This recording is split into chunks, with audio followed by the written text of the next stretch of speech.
to fly the Stearman? Let's do a quick walk around before we go. The Boeing PT-17 Stearman was used as a military trainer throughout World War II. After the war, thousands of surplus Stearmans were sold into the civilian market. Many of these were converted for use as crop dusters, a few of which are still operational around the islands. Others are in the hands of aircraft aficionados and airshow performers. The Stearman's great flying qualities, good looks, and open cockpit have made it a true classic. You ready to give it a go? Climb on up.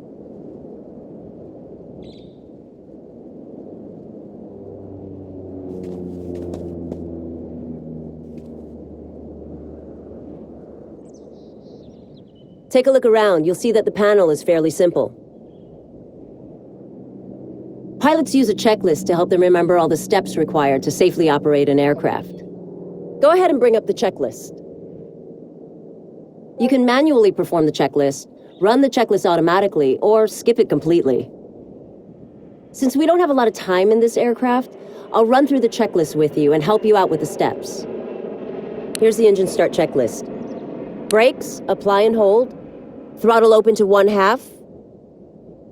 Mixture to full rich. Okay, ignition on. Battery goes on. Starter on. And we have ignition.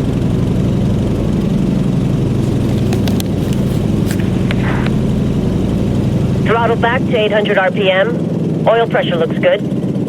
Propeller control, high RPM. Alternator and radios on. Brakes released.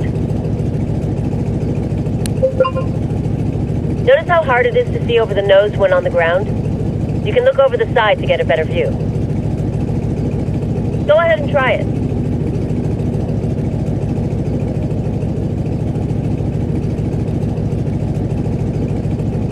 Great. Taxi to the runway. Add a little throttle to get us moving.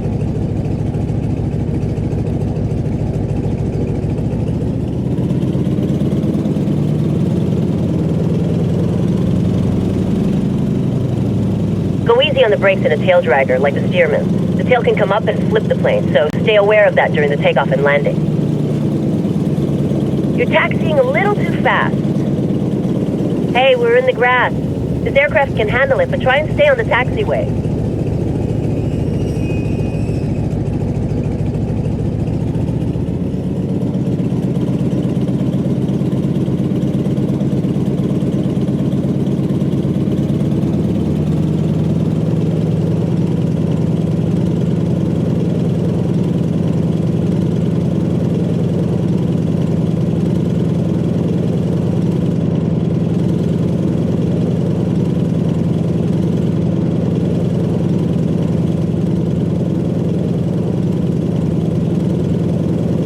Stop here and I'll run through the before takeoff checks.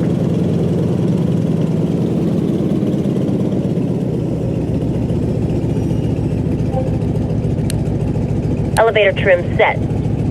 Mixture is full rich. Prop RPM to full. Altimeter is correct. Oil pressure and engine temp good. Looks good. Taxi onto the runway and I'll walk you through the takeoff.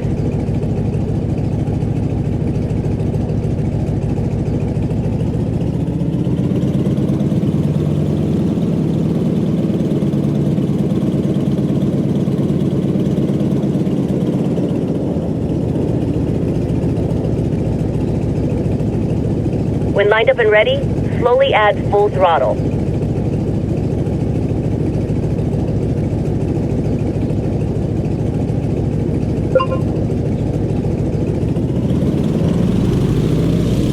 The tail will rise on its own, and a little up elevator will have us flying at around 60 knots. Give some left rudder.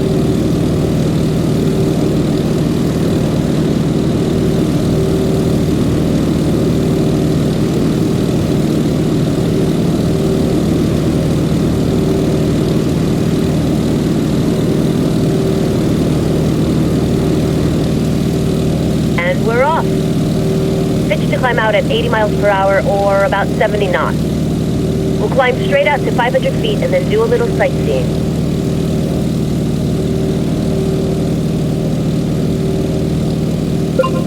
500 feet. Level out and maintain this altitude.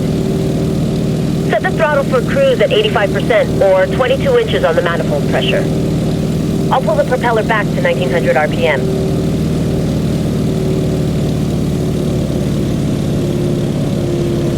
I see a cruise ship coming into port. Let's make our way out there to get a better look.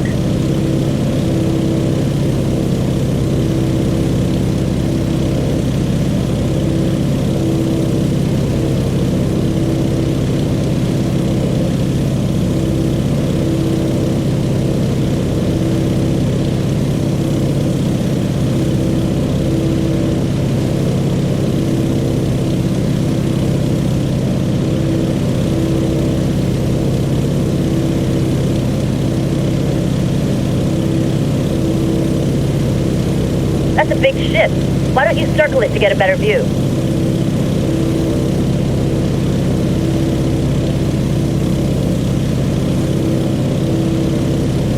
Yeah, here's where the Stearman really shines.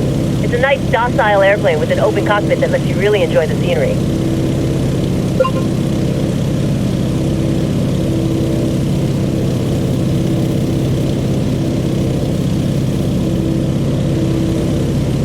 Now that we're over water, feel free to put the plane through its paces so you get a good feel for its flight characteristics.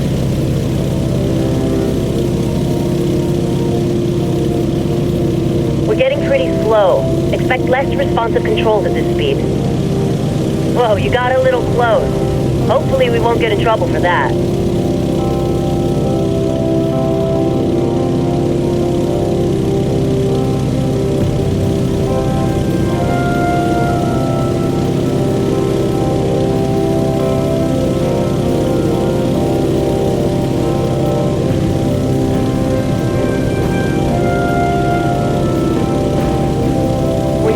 Start heading back inland to the entrance of the Wailuku River.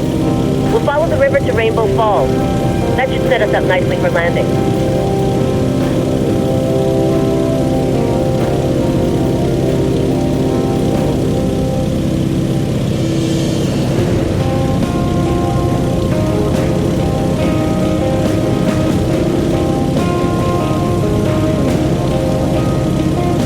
If you enjoy flying the Stearman, you can fly some sightseeing jobs or fly an aerobatic routine at the local air show.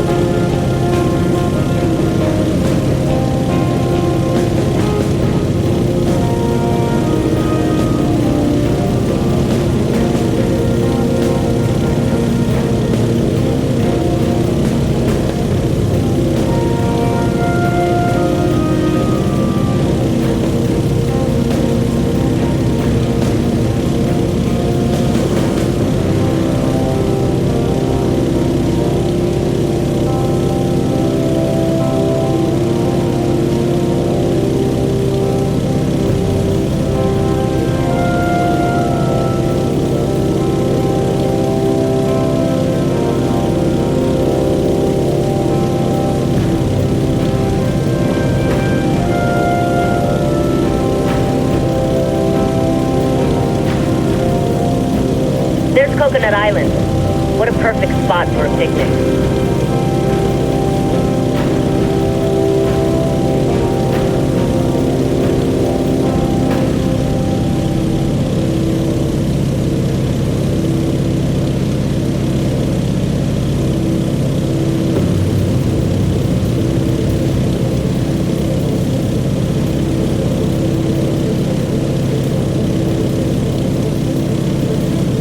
Bridges crossing the river?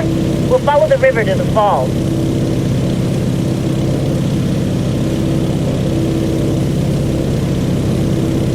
When flying sightseeing tours, always fly to the right or the left of the landmark so the passengers get a good view. Let's fly to the right of the river so we can circle the falls to the left when we get there.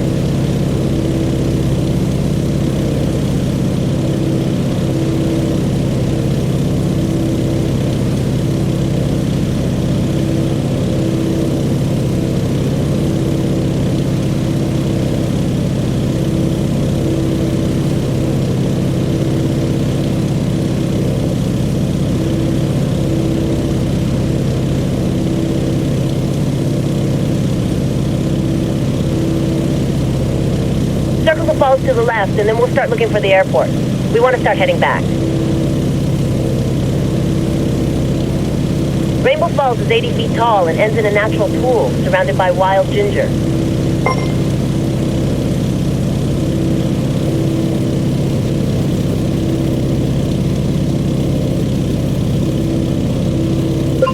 Straight ahead is Lokahi Park. Use the park as a reference to line up with runway 03. Look for the track and several baseball diamonds.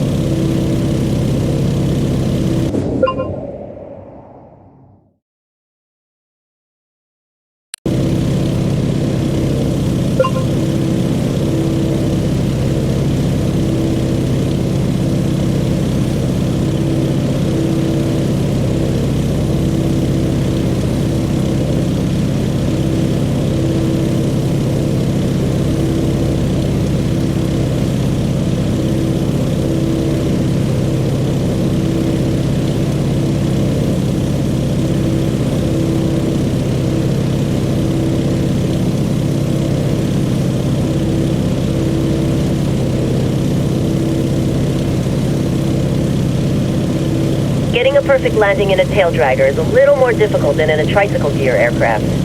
Landing hard on the main gear pushes the tail down.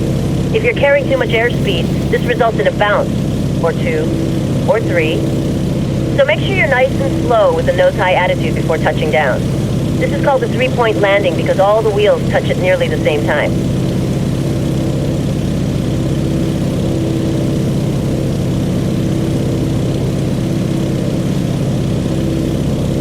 You'll see runway 03 to your left.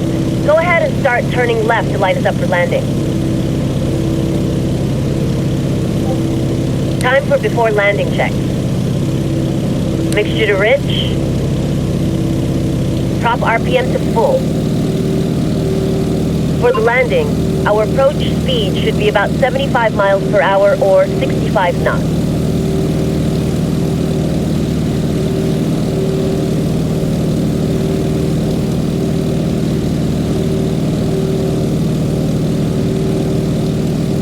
We're a little too high.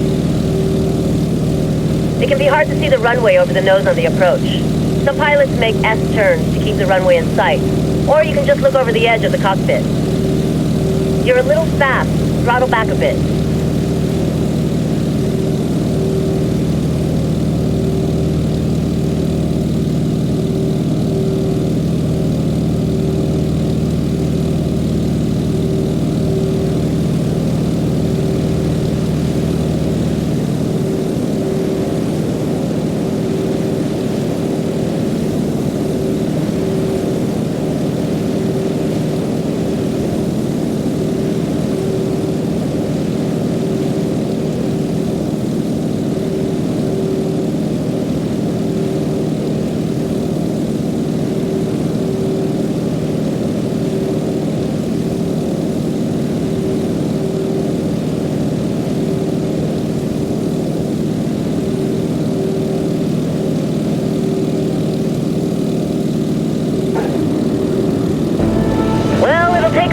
To make a good landing.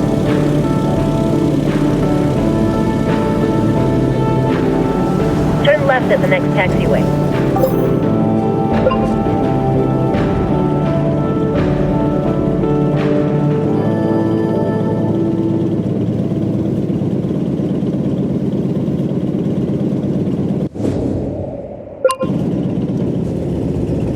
Taxi back to the hangar.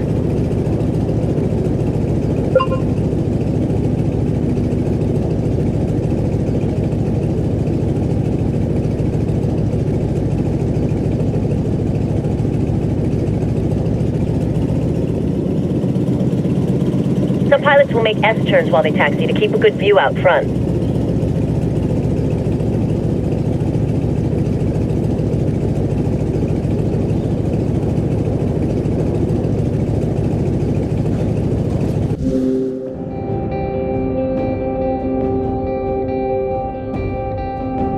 I'll run through the engine shutdown checklist.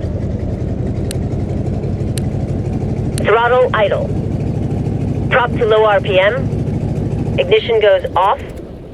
As the engine quits, move the throttle to full. Electrics and battery off.